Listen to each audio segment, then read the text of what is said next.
Hi, everyone. Welcome to the April 2nd edition of the TimeformUS Pacecast. I'm David Aragona. This week on the podcast, we're going to discuss the Florida Derby, which was won by Maximum Security. It's a race that I think generated more questions than it answered, as we're looking for some clarity on the three-year-old picture heading into the Kentucky Derby. We'll also discuss the other stakes action from Gulfstream Park from Saturday, the reopening of Santa Anita, which featured a flurry of stakes action, and a fun night of racing at Meydan that featured the Dubai World Cup, as well as some interesting performances from the American horses. So to discuss all of that, because there's a lot to get through today, I'll just welcome in my co-host, Craig Milkowski. Craig, how you doing? I'm doing very well. Pretty excited to talk about these races this week and look forward to hearing your thoughts. Yeah, Gulfstream Park featured the Florida Derby, which was run on Saturday. That was the major race to discuss on the Kentucky Derby Trail. It was the only prep that was run in the United States last weekend. We also saw a prep race, if you can call it that was run on Dubai World Cup night. But Maximum Security was the winner of the Florida Derby. A bit of an upset. He was making his fourth career start, and he stayed undefeated. This is a horse that obviously is a rags to riches story. He started in a claiming race, moved up to a couple of starter races, and handled the step up to Grade 1 Stakes Company. There were a lot of no-shows in this race, but I think the pace had a lot to do with the fact that some horses didn't put forth their A efforts. Yeah, it was pretty baffling race to me. We projected it on TimeformUS as a race predicted to have a fast pace. And I even discussed it on Out of the Gate. I didn't think that was a lock, given that we only had two horses really listed as speed horses. And one of them was Hidden Scroll, who I'm sure we'll talk about quite a bit here. But once Hidden Scroll drew the rail, I kind of figured their choices were limited and the rating plan would go out the window and that these two would hook up early. But obviously that didn't happen. Hidden Scroll was wrangled back off the lead, and this horse was just allowed to coast. I mean, he clearly, showed he can win at a longer distance when given an easy lead. But it was a clear lead. It was a slow pace, so I'm not really sure we can take a whole lot out of this race, to be honest. Yeah, I think the race, the way it played out was really dictated right from the start when they decided to rate Hidden Scroll. It seemed like that was the plan coming out of the gate. I don't know if that was instructions from Bill Mott to Javier Castellano, or if he just kind of played the break and saw that Luis Saez was sending Maximum Security to the lead, but they had no intentions of going to the front with Hidden Scroll. And what we learned about him is that he's just not a horse that can win rating. I don't know how much we can really take away from this race other than that he didn't put forth the kind of effort that we saw from him in his first start, certainly, and not even the kind of race that we saw from him in the Fountain of Youth, where he actually did run very well. He just really had no answer once they got to the quarter pole, and he never looked comfortable rating behind horses. They had tried it in a few workouts leading up to this race, and it just didn't work out on race day. But that allowed Maximum Security to set that slow pace. All of the fractions were color-coded blue in the TimeformUS past performances, unsurprisingly. And I want to give credit to this horse. A lot of people are knocking Maximum Security and the fact that the race was just kind of handed to him. But this horse ran a sub-24 fourth quarter, really sprinted home the last 3/8, and I think under 36 seconds. He's a horse that has real ability. This is a race that really accentuated his strengths. And I don't know if we can really take away that he can repeat this performance in the Kentucky Derby, given a vastly different pace scenario. But this is a horse that is pretty talented. I don't want to shortchange him. No, he definitely is. And I mean, he's one of those horses that I'm always really leery about because you just don't know what you have. I mean, all of his races so far, even before the Florida Derby, were kind of coated with a blue pace. He was winning easily. And it's hard to knock horses that just keep winning. Yeah, his figures weren't great, but when horses are winning easy, and I know I'm not one of these guys that always say, well, they could have run faster, because a lot of times that's a mirage. But sometimes it isn't. So, with a horse like him, you just don't really know what we have. And I think we're going to have to see that right up until the Derby. I agree with you. He threw some fast fractions in there. The way he opened up between the 3/4 mile and the top of the lane on the turn was huge. I mean, he put a big gap between him and even the closers like Code of Honor and Bourbon War were having trouble keeping up and didn't just lose ground, but lost significant ground, lost 3-4 lengths to him around that turn. So he clearly has a quick turn of foot. he did get chased home by a 71-1 maiden. So, maybe that could shed a little bit of light on this one. I apologize to our listeners for my dog barking. It's one of the unfortunate things of working from home. You never know when they're going to decide to do that. But anyway, if you didn't hear that, Bodie Express, he was one of the horses we talked about his very fast maiden race where he was second to, I think the horse's name was Chance-a-Lot, if I'm remembering that right off the top of my head. And I actually had consulted that race before the Florida Derby to see if anyone had run back, just to kind of get a feel if I thought the figure was solid or maybe a little iffy. But when I look back, nobody had run. But if anything, I would say he definitely confirmed it in this one race. Yeah, he did. That was a very fast maiden race, and he ran back to it. Kind of like Maxim Security, he was really helped by the pace situation. Given a more taxing pace up front, I would think horses like Code of Honor and Bourbon War probably would have defeated him because they did have much more difficult trips under the circumstances. But I don't want to take anything away from Bodie Express either. He obviously is a horse that is capable of running some moderately fast speed figures. They're going to go on to the Kentucky Derby with him, I imagine, as a maiden. Why not take a shot in that race? I'd be even less optimistic about his chances than Maximum Security adapting to a different pace situation. But that's what happens sometimes when a race features a slow pace.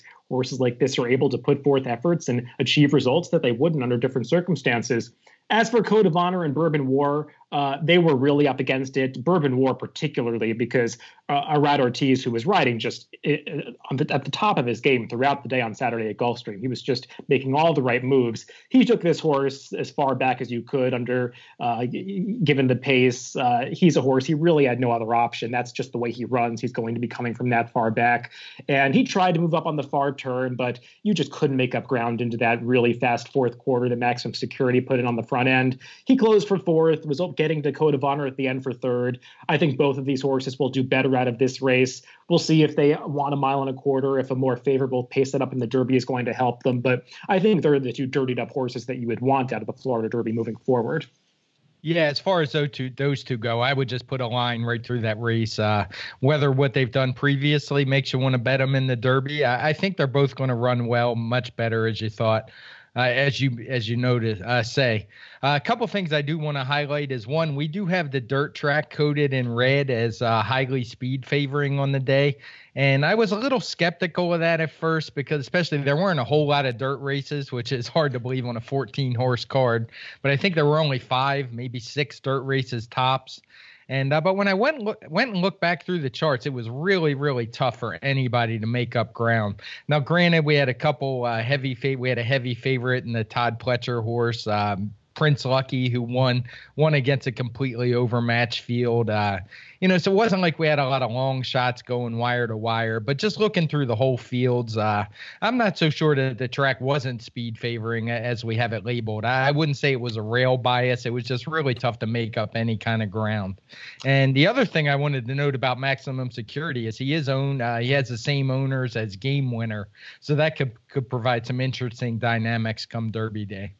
Yeah, as for the way the track was playing, I saw that the day was color-coded red in the race rating. And the algorithm does, correct me if I'm wrong about this, but the algorithm does account for whether horses that were winning were favorites or not, or short prices, or whether the paces were slow in these races, if there was a reason behind why a lot of speed horses won. And there's undeniable that a lot of speed horses did win on Saturday at Gulfstream Park. I do think it was more circumstantial than anything else. We did have some lopsided performances with horses leading for most of the way, but it did feel like a lot of those horses were either best or they were allowed to win because of slow paces. So I'm on the fence, as you were saying, even though it was such a large card, there wasn't really a whole lot of dirt racing, and most of it was around one turn. So I don't think we can draw concrete conclusions, but I was kind of ambivalent as to how that would shake out in the future. And Gary Mary West have another contender on the Derby trail.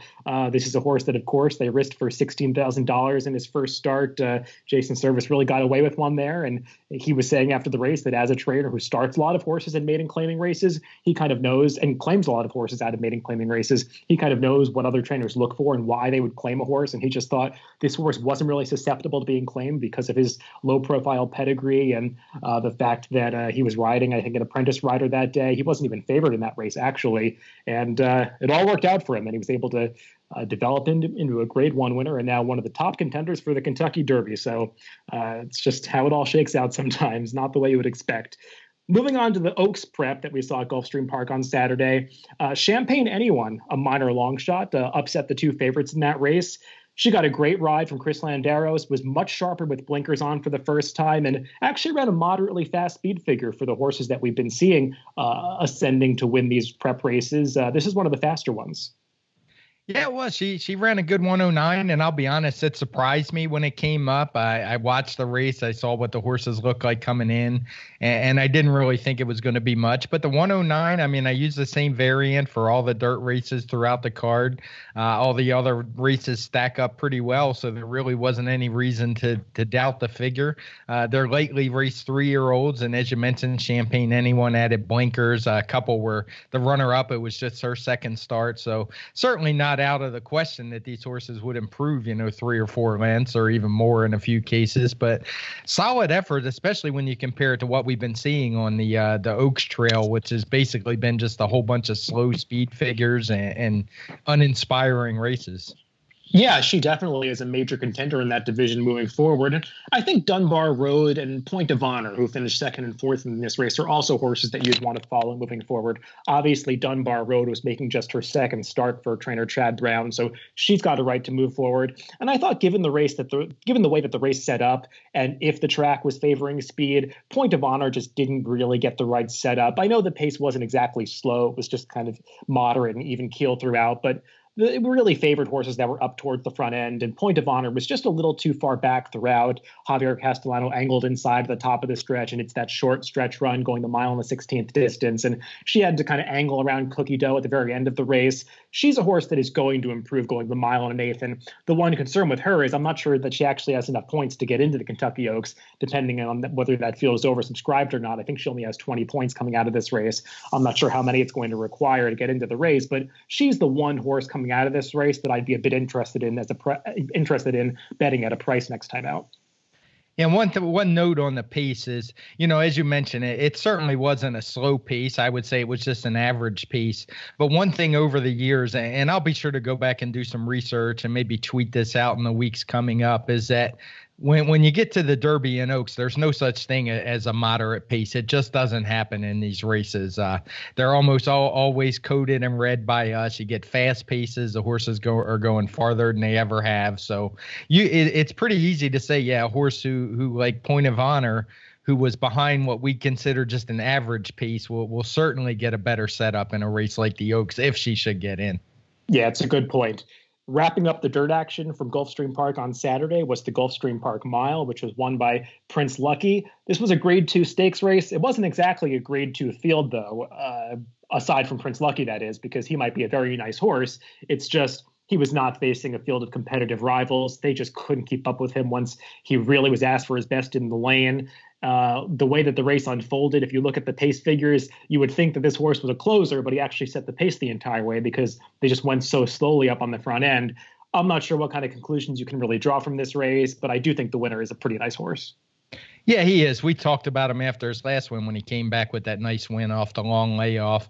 He looked good, and he looked very good on Saturday. Like you said, though, this was just a paid workout. I mean, there was no competition whatsoever in here. He did what he had to do. It's impossible, really, to get a really good speed figure when you go that slow. And I do want to mention one point. We do code races with P for pace. I don't usually do it in cases like this one where I use the same variant as I did for the rest of the card, because to me, it's pretty obvious why the figure's slow. All the fractions are coded in blue. So just not a real reason to do that. I generally do that when we use a different variant so people can say, oh, they broke this race out, treated it a little bit differently. I just let the blue pace fractions speak for themselves in this case. I think that makes a lot of sense because you would just be elevating the figure for one horse to basically flatter Prince Lucky. The other horses in the race, they didn't really earn those higher figures that they might have gotten if you broke the race out because of a reason due to pace. So I think that makes a lot of sense. And Prince Lucky is probably going to run a much faster speed figure wherever he shows up next time. But I think that's a judgment that the handicappers can make. And I do think this horse is pretty nice, and he'll be a player moving forward as we move on to a race like the Grade 1 Metropolitan Handicap on Belmont Day. I think that has to be the goal for him right now. And I wouldn't doubt, based on his prior speed figure, when I think he got a 127 in his prior start, if he's a horse that could be that good. He just didn't have to run that fast in this particular race.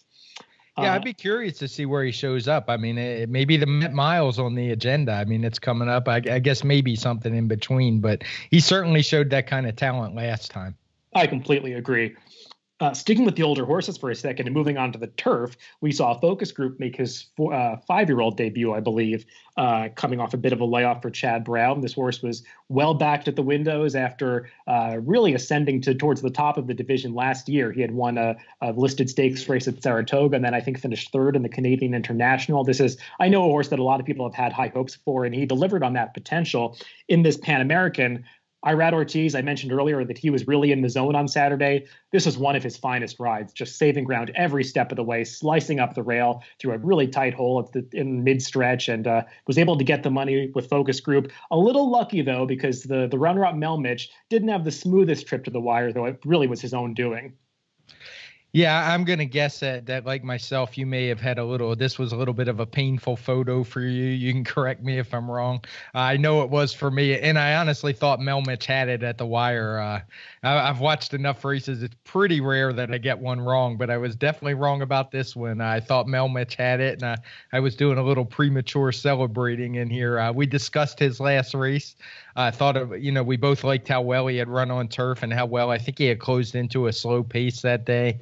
And he just looked really good. But focus group is probably a little bit better horse, to be honest. He came off the long layoff. He did get a good trip. But, if these two were to meet up again in a month, I would probably think focus group would get the better of him again, just with a little more conditioning. But just a good, solid race from the top two. Yeah, I didn't actually make any win bets on Melmich this day. I was one of those people that is a big fan of focus group, and I was looking forward to him returning in this race. So I was kind of scared to bet Melmich because I really had high hopes for focus group in here. And I also was a little wary of betting Melmich because having watched a lot of his prior races, and I did like him the time before, rather, two back, and thought that he could have a real future as a turf marathoner. He's got that character flaw where he just always wants to lug in his races. And Javier Castellano rode in the prior time, and he really did learn that about him. And I thought Javier did everything that he possibly could to keep Melmich moving forward while trying to prevent him from lugging in. I know some people after the race were kind of wondering why Javier wasn't riding him as vigorously as he could to the wire and whipping him right-handed. And it's because this horse has this terrible tendency to lug in and just kind of move over on horses and take their path in the lane. And he did a good job of not getting disqualified. He did kind of foul the horse that probably wasn't cost a position, the fourth place finisher. I thought he might have gotten the money. It was a really close photo and an unlucky head bob. But Melmich is a nice horse. If they can figure out how to get him to run straight, I don't know if they've tried blinkers with him in the past or if there's something they can do. But he's really found a home for himself, as I think he's an 8-year-old now, going these longer distances on the turf. He's got a better turn of foot than I ever saw from him on synthetic surfaces.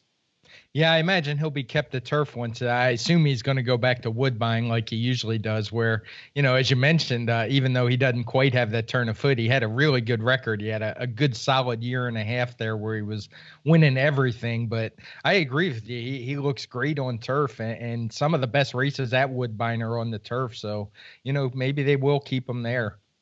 Yeah, and Chad Brown and Klarovich Stables, they really have this turf division covered. I mean, they've got Bricks and Mortars who can go the shorter distances. Now they've got Focus Group, who I imagine is going to contest all of the top Grade 1 races in this division as long as he stays in this kind of form. And he goes the marathon distances. So they really have the entire division covered at this point. So it'll be interesting to see how those races play out moving ahead in the season. As for the fillies, not quite Grade 1 or Grade 2 quality, but Valedictorian, she keeps stepping up and keeps showing up in these lower level Grade 3 races, these listed stakes races, and she got the best of another big favorite. Proctor's Ledge was, I think, even money in this race off some top form last year. This was her return, obviously, but Valedictorian was pretty game to hold her off. Favorable pace scenario and all of that, but she just keeps showing up. Yeah, she does. She's kind of becoming one of our favorites here on the Pacecast. She runs a lot, and we keep having to talk about her, which means she's doing good things. And what I really like about her, I mean, in addition to her consistency, she just keeps popping out that same 119, 120 speed figure every single time is her versatility. She's proven she can sit off a slow pace. She can, when the pace is hotter, she can stay right up there. She's won 2 out of 3 with a close second this year that since we've been doing the show, and she's just as tough as they come. And I have a soft spot for horses like this, and I was really glad to see her win. Yeah, I love horses that get claimed and turn into really top-level graded stakes horses. I believe that she was claimed for $25,000 a couple of years ago, and by this point, she's earned well over $500,000. She's a horse that has speed, but what makes her so dangerous is that she doesn't need the lead. She doesn't get rank under her riders. She's able to sit off another horse and still kick for home, and that really makes her adaptable to a variety of pace scenarios. And she's dangerous in any of these races. I don't know if she's really going to be a grade 1 type filly once we see the best out of the Chad Brown stable come back and some others. But she's going to be dangerous in any race that she's in because of that adaptability to pace. No doubt about it. And that's what I was saying. When the pace is fast, she has that turn of foot to keep up and still finish, and slow pace, she rates nicely. So, I mean, that's really the kind of horse you want on turf. Yeah, totally agree. Moving on to the 3-year-olds, we saw a couple of notable performances, one in a stakes and one in a maiden race. Seismic Wave won the Cutler Bay going a mile. Another fantastic ride from Irad Ortiz. He looked like he had nowhere to go behind a wall of horses coming to the 8th pole and just sliced through a hole between horses down towards the inside. And this horse really responded for him and got up for the victory. This is a Juddmonte homebred who is just coming off a maiden win for Bill Mott and appears to be headed in the right direction. Yeah, he does. I just want to mention we have this race coded as red as the pace was fast, and it was fast, no doubt about that in my mind. But you do have to be a little careful with these things. If you look through the chart, you can see there was a long shot in the field, Sterling Drive, I believe it was, who opened up a big lead and was just kind of by himself. So though the pace was fast, I don't think most of the horses were paying a whole lot of attention to him. You can see the horses that were 3rd and 4th early finished 3rd and 4th. So I think it was just a case of we got the best horses finish 1-2, and not so much that they were helped so much by the pace. They got a good pace to run into, but I don't think it was like a deciding factor in the race or anything like that. Yeah, that's a really good point. The other horses just kind of ignored that front runner. So I think that pace characterization might be a little bit deceptive, though it definitely helped a horse that was trying to come from last place, like Seismic Wave. That you would want to see the opposite pace situation with a horse like that. I think he's going to want to go farther eventually, this horse. He's bred to do it. He's got a real nice European turf pedigree on the bottom side for Juddmonte. So he's one with a bit of potential. Another horse that certainly has potential is Social Paranoia, who won a maiden race going a mile on the 16th. It's on Saturday at Gulfstream Park. This horse actually earned a TimeformUS speed figure that was 1 point higher than Seismic Wave. And you can't ask for a horse to win in more visually impressive fashion on the turf than this guy did. No, and he actually has a pattern that I kind of like, especially with younger horses. You can see if you look in the chart at the pace figures, they were up in the 1-teens, and the race kind of slowed down a bit. After 6 furlongs, it was only, I think, a 1:01. But as he drew away from the field, he was actually increasing those figures back up. He finished with a 1:03 final time speed figure. So, he was well within himself. I think he had even more in the tank and was just, as you said, visually as impressive as can be. And when you get the figure and the visual, that's usually a really good sign that you got a super nice horse here. Yeah, this is a horse that I was never a big fan of last season. Todd Pletcher gave him a bunch of chances to break his maiden, and he just seemed to keep finishing 2nd and 3rd. Couldn't quite break through, but this was a breakthrough performance. You rarely see horses win like this on the turf, and I wouldn't be surprised if Todd Pletcher goes right onto a race like the American Turf on Derby weekend at Churchill Downs, because here in the speed figure that puts him right in the mix with those stakes horses, they could just skip the nominus 1 allowance race because he ran that well. Yeah, it's no doubt. He definitely fits with the stakes horses, as we saw just by the race on this card. Not to dwell too much about the speed figures, but I do want to mention at Gulfstream, it can be really tough with the various rail settings they use. I mean, they've had, I think this week they had days where they used 3 different rail settings on the same day. Even when they use the same rail setting for some races, they use various run-ups. But I just want our listeners to know this is something that goes into our speed figures at TimeformUS. Very rarely do we have the same variant for races like that. You kind of have to to be an astute judge of what happened, because one thing you learn is just because one run up is longer than another doesn't necessarily mean that it did help the final time. So just something to keep in mind when you look at these races. If you start trying to look at times and compare them and wondering where the speed figures came from, at Gulfstream, there's definitely comparing apples and oranges almost every time. It's a great point. Personally, when I handicap races like this, I've gotten away from even looking at the fractions. I really just rely on the TimeformUS pace figures because to me, it gives a much clearer picture of how the pace actually developed. So I think it's really worthwhile to pay attention to those. Moving back a day to Gulfstream Park on Friday, we saw 3 stakes races take place, 2 on the turf, 1 on the dirt. We'll begin with the dirt race. That was the skip away, which went at 1 mile and 3/16. And Marconi won this race. I think it was his second start coming off a layoff. This is a horse that Todd Pletcher and company had high hopes for last year, briefly got a shot on the Derby Trail. It didn't really pan out, but he's now taking the right steps to ascend to be a stakes horse. I don't think he was beating the toughest field, but he overcame a slightly unfavorable pace scenario to do it. He did. This was another race that we had at Gulfstream on the dirt with just a super slow pace.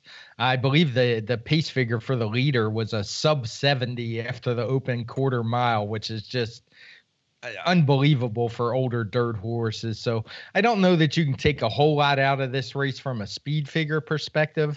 I would rather watch the race as you did and just kind of try to draw some conclusions there. There was nobody in this race that was maybe grade 3 horses at best.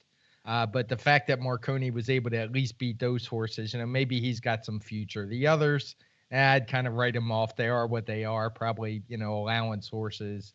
Grade 3 at best.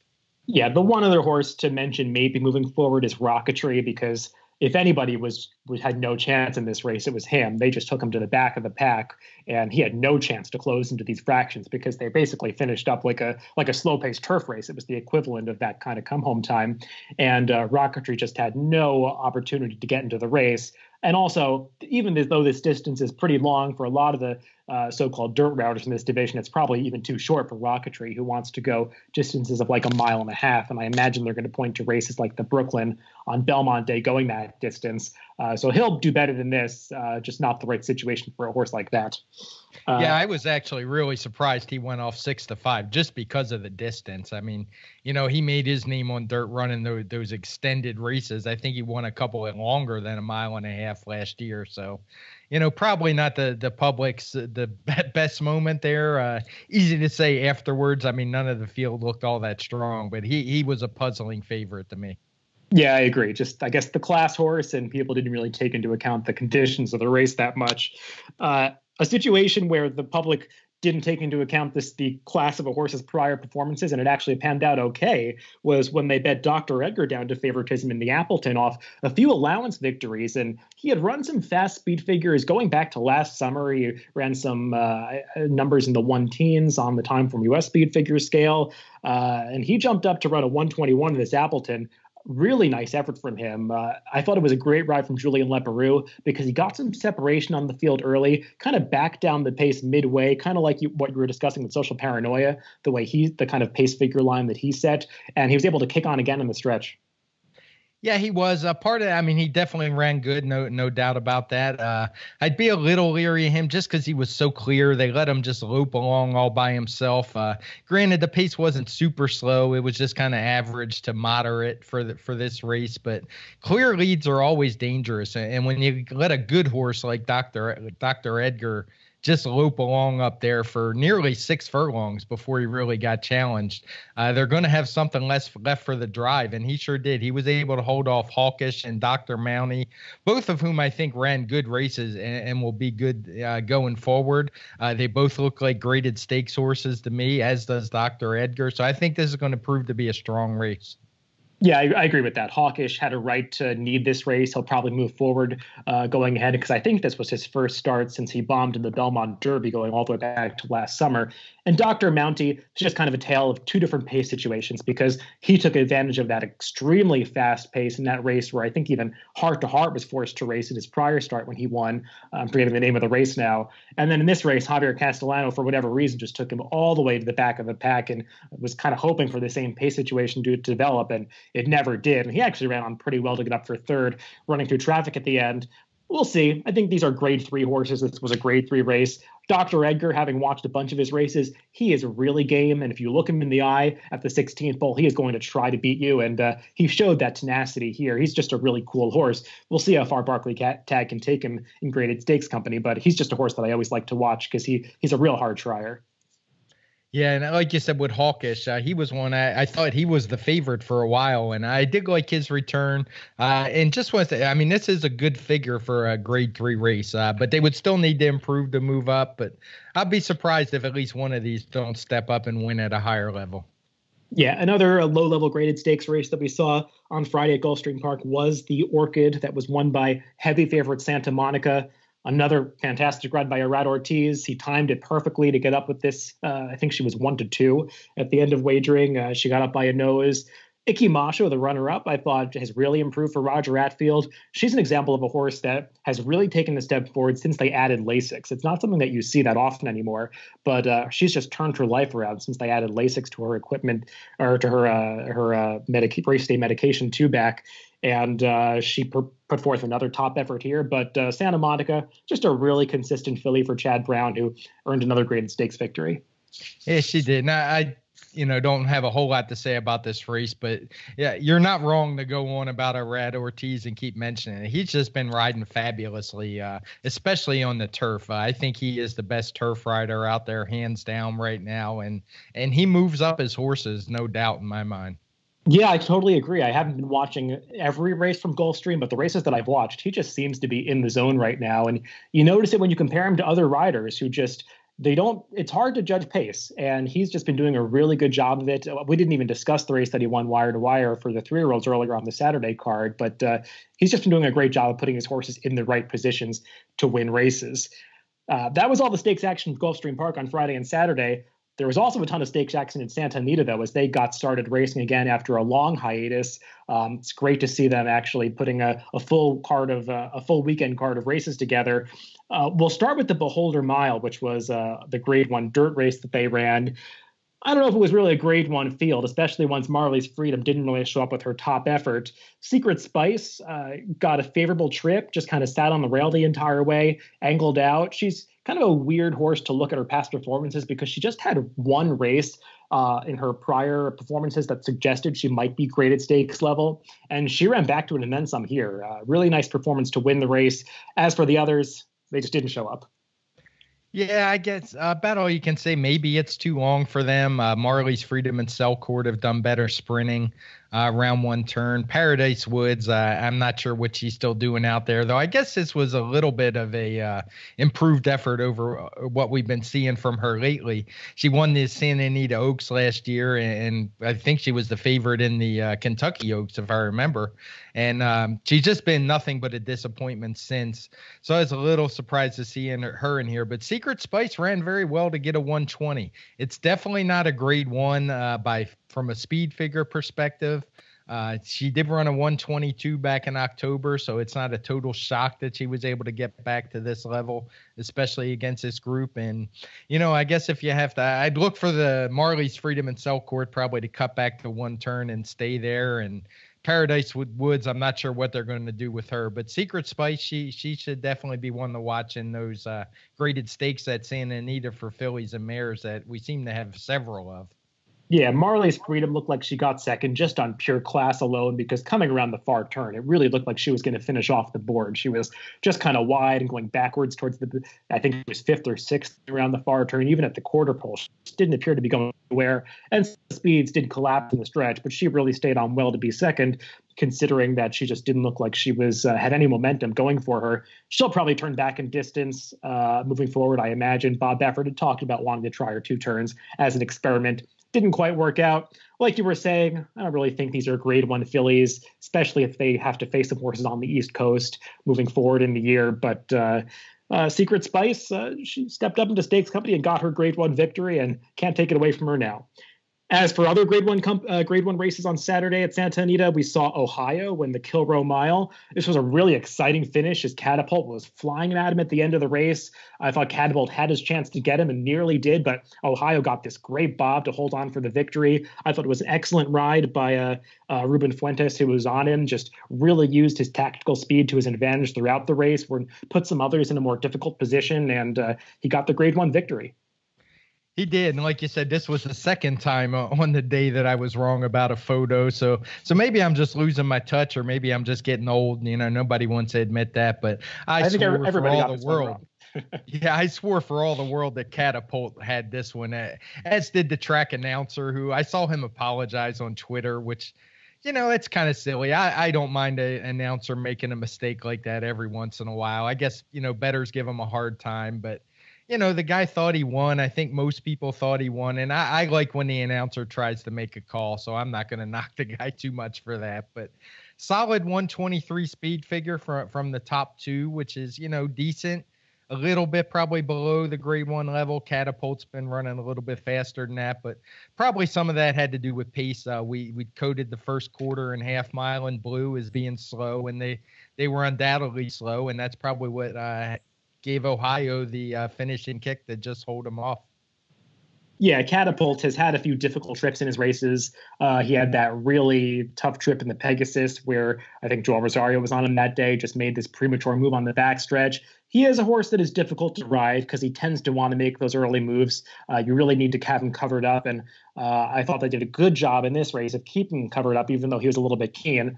He got out with enough time, just couldn't quite catch the winner of this race. The horse that I thought really had the tough trip and is probably the one you'd want to look for next time is River Boyne, who just in a relatively slow-paced race that has a compact field, the last place you want to be is just hung out wide because everybody else is saving more ground than you. And he was about 3 wide around the first turn, 4 wide around the second turn, just really never had a chance to get into the race and actually did pretty well to only lose third by about a nose. He actually had a tough trip in his prior start too. So he's a horse that is pretty dirtied up at this point and can do a lot better next time out. We'll see if they keep him in a grade one company like this. But River Boyne is a nice horse and will probably reverse one of these decisions down the line at some point. Yeah, I think the last trip he had was pretty high profile, so I think that one went into the odds and was a big part of him being the second choice. But this one's a little more subtle, so as I said, he's getting dirtied up, and maybe you can catch a little bit of a price next time. Yeah, that's a good point. Yeah, I like to pay attention to horses that time after time have trouble like this because after a while, the public just kind of loses track of it. And I think it really adds up after a while and will build up their price in the future. And he's one of those horses that might happen to. The highest TimeformUS speed figure that we saw, I believe, of the entire week was St. Joe Bay in the San Carlos. This is a horse that has had some ups and downs during his career. He had a really nice, I think, going back all the way 2 or 3 years. I think the 17 season. He had this Winter Miller winning stakes races. It's been a bumpy road for him since then, but he got to his best effort in this San Carlos. He just looked like a winner every step of the way.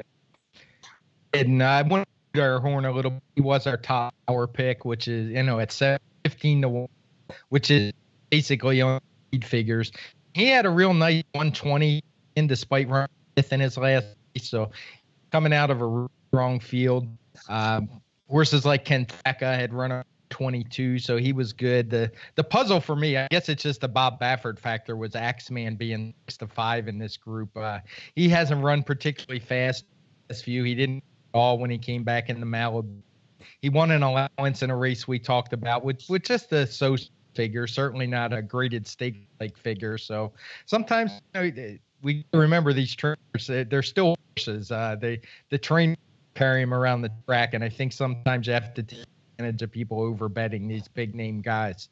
Yeah, I believe on the podcast the last time we were talking about his race, we kind of discussed the fact that he was a horse that run very well when he didn't have to experience any adversity in kind of lower allowance races. But any time that he up into to face the best of the division and really had to deal with a more difficult pace scenario, he didn't seem to produce his best effort. And we saw that in this San Carlos. He just couldn't keep up with St. Joe Bay early and wasn't able to produce a top effort. St. Joe Bay off this effort, I mean, this was a grade one quality performance. We'll see. I believe John Sadler trains him. We'll see if he can get together for the entire year, because horse that hasn't been the most consistent in the past. But I thought Victor Espinosa, I should mention, who rode him this day, this was his first win back since returning to riding off a long break following injury.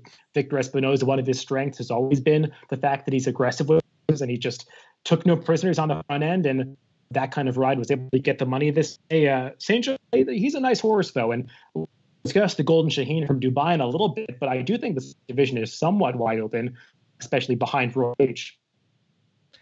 I agree with you. It is wide open. I mean, Door ran second in this race. Don't even really consider him a sprint. I think he just kind of fell into just on the quality that he had. Yeah, we'll talk about that race, but sprint division is definitely wide open. The older horse division, and maybe say at least stake claim to be a serious competitor. We haven't really seen that with the older horses routing yet, so maybe we had it with a sprinter. Yeah, I would agree with that. A couple of graded stakes races on the turf at Santa Anita, one on Friday and one on Saturday. We saw the Louis Ray on Friday, won by Epicola, a son of Uncle Mo, who got the half distance to that route of ground first time. He's a horse that is very dangerous when he's left alone on the front end. This was a pretty small field, and that's what happened. And he just had an insurmountable advantage by the time they got to the top of the stretch. Yeah, and this is, I mean, we've mentioned it a while, especially when you get in these routes. These West Coast turf races, they're just good. Not to just besmirch the horses. I mean, he's winning the money. They're putting them in the right spots, but these horses just aren't that good. We're going to talk about the Santa Ana in a minute. But Epical came in. The fact he was even money off of some of the races he came in just shows you how weak the field was. He did run a 121, which is, I guess a borderline grade 3 figure, but he'll do fine if he stays in Southern California. If he ships around, he's going to find deep waters. Yeah, I totally agree with that. And I think that's especially true when we move on to the Santa Ana, because Elisea's World is a horse that actually came from the East Coast that was previously in Chad Brown's barn. And I don't even think she's running at her best races right now in California. She's run faster in the past. I think she's just winning these races because there's just not much competition for her to face. No, there's not. I have a friend of mine, a guy named Greg Brown, who we were talking for a while how if we could throw the money together, we would just buy a bunch of Chad Brown's allowance horses back east and ship them west and win a bunch of stakes races. This was quite a few years ago, and it turned out that's been happening a whole lot. There's a lot of East Coast horses that have been shipping in and taking these West Coast races. I guess Elisea's World is staying there. She's, and now in the barn of Richard Baltus, but, she got the distance she wanted. I think her last race, it was a bit short for her. I was surprised she paid $6, to be honest, against this group. Didn't look very strong on paper, and I thought she had him over a barrel. Yeah, there was a horse that finished ahead of her in the prior race that I think went off at 53-1 that day, and they bet her down to a shorter price, which I was surprised about. But yeah, Elisea's World is okay, but I don't think she's going to be winning that many graded stakes in the future, especially if any East Coast horses ship out west. The one other race to discuss from Santa Anita was an allowance race on Saturday that was won by Nero for Bob Baffer. This is a horse that got onto some people's radars last year as a 3-year-old when he was a sneaky strong second behind Cantaka in the San Vicente. He's had some layoffs since then. I think this was his second start back off a layoff in this mile race, but he ran pretty well. His speed figure is pretty respectable for the level. I'm not sure how far he wants to go in the future, but he's a horse with some ability. Oh, he definitely is. He was a horse that I was skeptical about last year after his maiden win, but I was kind of impressed. I think, was it the San Vicente, I believe you mentioned? Yeah, that was it. Right, where he lost to Cantaka. But he ran very well that day, but he kind of faded out. And he came back in the Malibu, and despite running 7th that day, he was part of a fast pace. He got a big 120 speed figure that day, which you don't see a whole lot of horses running 7th unless they're getting that kind of number, unless it's a grade 1 like the Malibu is. He disappointed when he came back in an allowance in February, but, he looked good. And I like horses like this that you kind of write them off. And so often we see 3-year-olds that show promise and go to the sideline. We never hear from them again, or they just come back and they're never quite the same. So I'll be rooting for this horse. He definitely has some stakes potential. I'm not saying I'd want to bet him if he gets thrown into a grade 2 next time out, but he's one worth watching. Yeah, this is the kind of horse I could see Bob Baffert maybe shipping to the East Coast at some point for one of those one-turn mile races, perhaps, because I'm not sure he really wants to go the mile and an eighth that a lot of the graded stakes races will be run at. And we'll see if he's really a sprint type. I think the one-turn mile might be good for him because even at the end of this race, he kind of got to lugging in and was getting a little tired under Drayden Van Dyke, who seemed like he thought he was going to win the race easier than he actually did because Nero was really easing himself up at the end of this race. But I agree, he's a horse with some potential, and he's so lightly raced that he does have more room for improvement. That was all the racing all the stakes action at least, that we're going to discuss from the U.S., but we will briefly touch upon Dubai World Cup night because there were a bunch of American horses competing over there. And we can start with the Dubai World Cup, which was won for the second year in a row by Thunder Snow. It was a weirdly run race. Odd that Gronkowski was so close to the pace throughout. The fast pace that some people expected to develop just never materialized, and Thunder Snow got the right trip once again. Yeah, 2 years in a row he draws outside, gets a good trip, able to make it over to the inside. He got a 125 rating from Timeform, our overseas affiliate there. They actually gave Gronkowski a 127. I haven't read up to see what the reasoning is for that, but those two were clear above the rest of the field, which included Gunnevera, Pavel, Audible, among others for the American horses. But I actually thought if you were betting this card, which I didn't, but I thought Thunder Snow was a bit of a steal. I thought he was really the only legitimate Grade 1 horse in the race. The trip did fall his way, but he looks solid, and I want to see him. I hope they ship him over and don't run him on turf again, because I think he's clearly better on dirt, despite being a Grade 1 winner back when he was a 2-year-old. But I'd love to see him have a U.S. campaign in a division that's sorely lacking some quality here. And I believe that's what Godolphin said they're going to do after this race, because I don't think they're going to take him to Europe again. I believe they stated that they were going to come to the U.S. for some top Grade 1 races, and I think that makes a world of sense for a horse that is clearly best racing on the dirt.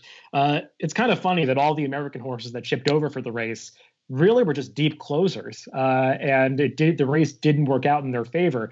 The one that probably ran the best race is Gunnevera, because he came from well back in the pack and made a big stretch run to pass a bunch of horses, something we don't see happen in Dubai that often, to really pass that many horses in the lane. It's hard to win with that style over that racetrack. I don't think it was intensely speed or rail favoring like we've seen in past years, but it's still hard to make up that ground through the kickback at Meydan. And Gunnevera is a nice horse. This was not the toughest Dubai World Cup we've ever seen, so I'm not going to be that afraid of any of these horses when they ship back to the U.S. off these performances.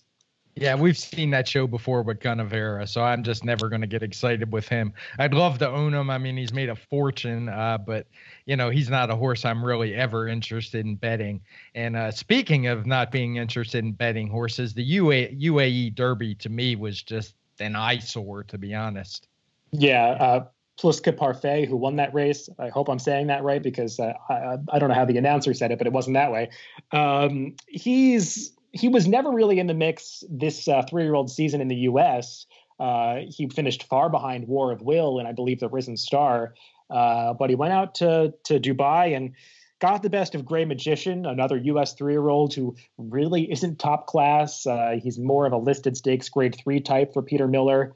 I thought that Pluska Parfait got the best of that horse because he just wanted the distance more. A Gray Magician seems like he wants to go a little bit shorter, and Pluska Parfait just sort of ground out the victory under a great ride from Jose Ortiz. It was interesting for me to watch the American riders adapt to riding that Meydan dirt course. It seemed like Jose Ortiz really was riding for position on a lot of his horses, trying to get them closer to the pace. He saved a ton of ground on Pluska Parfait, whereas Joel Rosario, who rode Gray Magician, on a lot of his mounts, he seemed to just really be interested in getting out of the kickback, and he kept Gray Magician, he kept his face clean. I mean, he kept him out pretty wide for the entire run, and it almost worked out for him. I just don't think that horse quite got the distance. This race got a 111 Timeform rating, and that's just not quite good enough to compete with the best 3-year-olds if you're comparing it to the TimeformUS speed figures that these 3-year-olds are running out here, even though they're pretty mediocre. Yeah, and I usually make speed figures for these Dubai races, kind of unofficial, but I'll be honest, I just found these races thoroughly uninspiring compared to a typical card, so I didn't bother. But to be honest, if I rated him, I think that race would come back even slower on speed figures because there was, if you adjust the time for the difference in distance between the World Cup and this one, I think you would find it's more than 14 points, quite a bit more. So just not really a fan of this race, and I don't see the UAE Derby winner changing the fortunes of those horses in the Kentucky Derby. No, the only way they may change the fortunes of horses is if they keep other horses out of the Derby, because there are plenty of horses that might be better candidates for the race that just won't have enough points to get in if both of these horses move on to the Derby. Because given how many different winners we've had of these prep races and different horses getting all of the top three positions, the points are really scattered around this year. There's no one horse that's taking up a huge chunk of the points that have been given out. So we could see some horses excluded from the Derby field this year. It's too early to say, but that could be something to pay attention to moving forward. The two other dirt races to discuss from Meydan were the Godolphin Mile and the Golden Shaheen. Quickly to go through them, we saw XY Jet finally get his Golden Shaheen win in his, I believe, his third try at it. The break really told the story with this race because his main pace rival, Promises Fulfilled, just didn't get out of the gate, and it gave XY Jet the advantage he needed. Yeah, it was pretty much over at that point. The long shot horse, I think, from Dubai. I know it's not an American horse. Matera Sky was the only one to even get close. I guess you could look at this as a good return for Promises Fulfilled. First race in a while since the Breeders' Cup, given the start that he had. And at least Imperial Hint showed a few signs of life compared to that race at Tampa last time where he just looked terrible.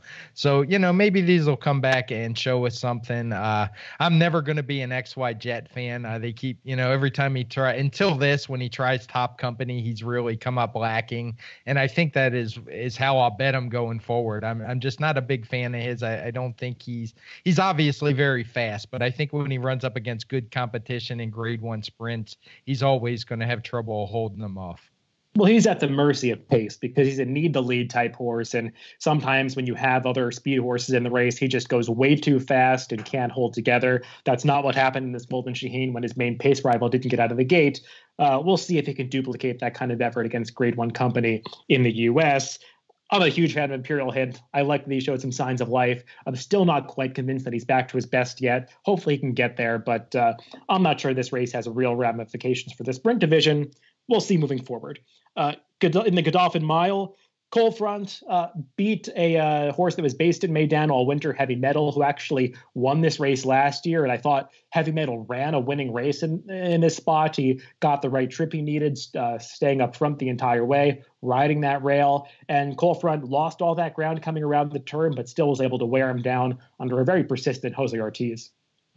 Yeah, we talked about this horse when he won at Oaklawn last month, I believe it was, or 6 weeks ago, somewhere in that time frame. And he looked good. He didn't look, with a furlong to go, he didn't look like he was going to get up. I saw a video, I guess Todd Pletcher was watching the race in Florida, and he got pretty excited, about as excited as you'll ever see Todd get in public. So that was a fun watch. It's worth looking for if you can find it out there. Timeform rated him a 121, which is pretty much in line with the speed figures that he got from us, which, puts him in the Grade 2, Grade 3 range, probably closer to Grade 3. So, you can't blame Todd. He sent them over. He won the big purse with a horse who's probably really not that level. But like most of the dirt races on this card, I think it was below average year for the whole card on the dirt. I feel the same way. And to Coal Front's credit, he likes to win races. He knows how to win. He gets in a dogfight to the wire, and he will beat you. I've never been a big fan of this horse. I think he's been a little bit overrated. But he got the job done in this race, and I'm not going to be too hard on him. He's a nice horse for Pletcher, and Todd's done a very good job putting him in the right spots and really maximizing his potential. The one of the races from Dubai that I want to touch upon is the Dubai Turf, where Amandai, the star filly from Japan, really gained some international stardom, taking on her first race outside of Japan and easily winning this Dubai Turf. I think this is just going to kick off an international campaign that could include races in England and France moving forward. I know the Japanese connections are very interested in winning the Arc de Triomphe, so hopefully we get to see her against some of the top horses in Europe later in the year. But I've been following this filly. I like to watch the Japanese races. I'm kind of a closet fan of all those Japanese grade ones. I'll stay up late at night and watch a few of them. And I remember seeing her all the way back in the Oka show when she won the first leg of the Japanese fillies Triple Crown out there. And she just has this dazzling turn of foot. She's a really nice thoroughbred. Yeah, she won actually a lot easier than I think it even looked, numerically or visually. Timeform rated her a 124 with a plus, which, means they think she definitely had more in the tank and could have gone faster. It's not something they use very liberally. I'm like you. I stay up and I watch those grade ones from Japan. I watch the Hong Kong, even the Australia, of course, with Winks. I think it's almost mandatory viewing now. But I weigh them. I won't pretend to be able to rate these horses and put them in context compared to ours. But I always like watching fillies like this, especially when the fillies step up and beat the Colts. And she's doing it easy and really look forward to seeing. I mean, who knows if it'll actually happen, but wow, what a matchup it would be with her and Enable. Yeah, we're running out of time, so I won't get your thoughts on the Winks photo shoot from Vogue Australia, but I did see that on Twitter. Amandai, her real strength, I think, is that she can go a variety of distances. I think they really had a choice whether or not to run her in this Dubai Turf at 9 furlongs or the Dubai Shima Classic going 1.5 miles, because I believe she set the world record for 1.5 miles in the Japan Cup last year. I know that was kind of a hard turf course, but she can really get that distance, and she'll adjust her running style to do it. She'll stay closer to the pace. So she is just a really dangerous filly, and I would love to see her against a horse like Enable moving on later in the year in Europe. I don't know if you want to discuss any of the other Dubai races. I thought Belvoir Bay put forth a really nice effort to be second for arguably one of the best performances we saw out of the Americans behind Blue Point in the Alcoa Sprint. She's really stepped forward for Peter Miller lately. And I wasn't shocked that she actually ran that well, because I think we had discussed on the Pacecast going back to, I believe, early February, her prior race at Santa Anita was just monstrous. Yeah, we definitely talked about her, and we even mentioned her as a Breeders' Cup horse because, I was really surprised she was able to so easily turn back to 5 furlongs where she'd been kind of a down-the-hill specialist. But she showed me that day she's the real deal, and she's obviously one of the top turf sprinters we have in the country. Stormy Liberal ran a decent third, but I think Belvoir Bay was clearly the better horse on this day. Yeah, I agree with that. The Shima Classic, we saw some horses from Europe and Japan run very well. Old Persian seems like he'll go on to have a nice year in group run races in England and France. But we won't discuss that race in depth. The one other race that we'll discuss, going back to the U.S. just for a second, I know you wanted to mention a really impressive debut winner at Oaklawn Park last weekend. Yeah, I did. I'm glad we were able to get to this. I'm sure Sean in the studio is probably tapping his fingers trying to get us out of here. So we'll finish up real quick. But a lot of people might have missed it. It was the last race on Sunday at Oaklawn Park, a maiden special weight. And Doug O'Neill sent a first-time starter out there at Oaklawn who just won really easily, named Landeskog. He just looked very good doing it, and the number came back fast. Not a hidden scroll type quite number, but he ran a 112. He set a solid pace while doing it. He was pressed by a horse who had run some pretty decent figures already. Both the 2 and 3 horses had run high 90s, 100 figures already. So the 112 isn't a stretch by any imagination. And obviously he's getting started a little late for any Derby talk or anything like that, but he just looks like a horse that has a future to me in the 3-year-old division. I actually noticed this race when I was combing through the charts from last weekend and took note of it because of his lopsided victory at the time. I didn't see what kind of number you gave him, but I did watch the replay, and just really impressive. He seems like more of a sprinter to me, which wouldn't be surprising given his pedigree. He's a son of mom. But this is a horse with a lot of ability, so it's going to be interesting where he goes from here. Speaking of the 3-year-olds, there's going to be a lot of action over the next week as we get to game winner back in the Santa Anita Derby for his final Derby prep. The Bluegrass and Memorial, they're shaping up to be pretty wide open races. None of the top contenders are in those races. I think the likely Bluegrass is Vekoma, and I'm working on the morning line for the Wood, and it's pretty wide open. We'll see Tacitus and Tax, as well as some other horses like High Call, like Gotham in there. Maybe those races will give a little bit more clarity. Hopefully we see some more straightforward results. This Derby picture is really crying out for a standout performance, but we'll have a lot to talk we discuss all of those races next weekend. As always, you can find us at the TimeformUS Pacecast on dref.com, Spotify, iTunes, YouTube, SoundCloud. Just search for Daily Racing Form podcasts and follow all of the great content that the Daily Racing Form puts out. Thanks for listening, guys, and we'll see you next week.